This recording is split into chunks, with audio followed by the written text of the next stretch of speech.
الصيام الثاني اللي كان سيدنا محمد صلى الله عليه وآله وسلم الست الأيام بعد شوال.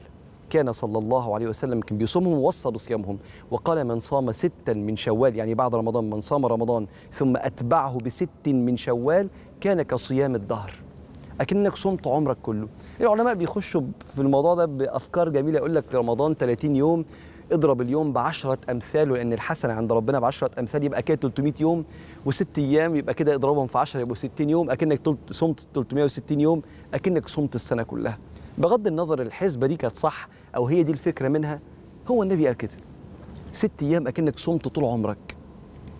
جماعة ربنا سبحانه وتعالى أنت لازم تتوقف مع الحاجات دي. لما ربنا يقول لك أنت أي حاجة تعملها عندي ب10، لما أي حاجة تطلع منك لربنا، ربنا قبل ما يستقبلها يضربها لك في 10.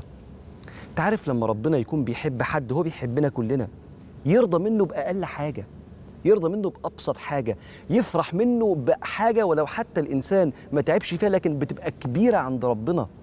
عارف ليه أعمالك كبيرة؟ عشان أنت كبير عند ربنا، أنت في عينين ربنا كبير، وأي حاجة تعملها ربنا يستقبلها بحب ويخليها لك أكنك عملتها 10 مرات وأنت عملتها مرة واحدة. هو ده ربنا اللي بنعبده. تعالوا نكمل مع بعض.